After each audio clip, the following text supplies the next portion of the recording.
The impact of the global financial crisis is of great concern to the African Union. I recently spoke with Jean Ping, the chairman of the African Union Commission. We were not responsible of that crisis. That crisis, due to bad governance of the North Hemisphere, started here. But we need also a sort of bailout for us. So we say that this bailout could be roughly around 50 billions of US dollar. It was accepted. There's no discussion about Africa that does not bring up the issue of governance. How challenging is it to take to task some of the leaders and say, you need to do this in order to develop your country, both democratically and economically? This impression is totally wrong.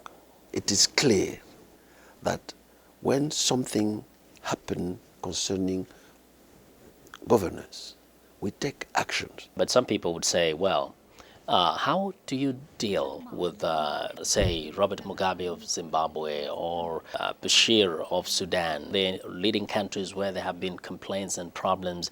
But when it comes to African Union meetings, they're there, accorded full respect of head of state and treated just like one of the great leaders of the continent.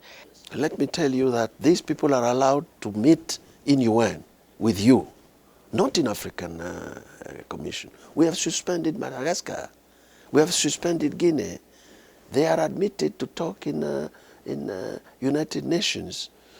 You know, some of them go to Europe. You know, we are doing our job.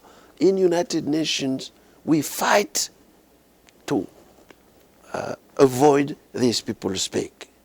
You know, we went into vote through the African to decide that these people should not be allowed to speak there.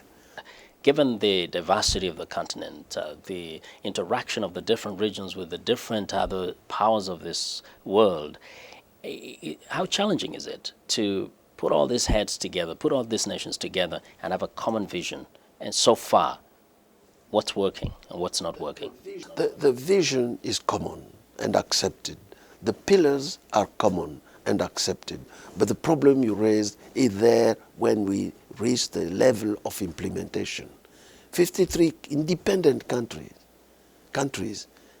it's difficult to bring them often in a common position, adopted by them and implemented by them.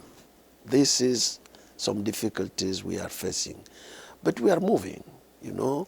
When we see some situations of conflict, such as in Guinea, we have committed with a clear mandate. We do it. But as you can see it yourself, some countries, you know, do not comply. Generally, Western countries, after we take a decision, come to see individual country and tell them that you should not accept the decision collectively taken. You see? Mr. Chairman, in fact, just even observing a situation like that in Guinea, people see some of these developments as a sign of the weaknesses in the civilian governments there. What is it that is being done at the African Union to make sure that democracies develop and the civilian structures develop to a level whereby there is no anxiety whenever there's an end to the leadership of one person? You should take this as a process, not as an event. You should look from where we come from, where we are going, what are difficulties we are facing. All the African countries have been democratized in a way that there is no more single parties. There are elections organized. There are transitions. There are limitation of mandate in the power. So the country and the situation which you have mentioned, true.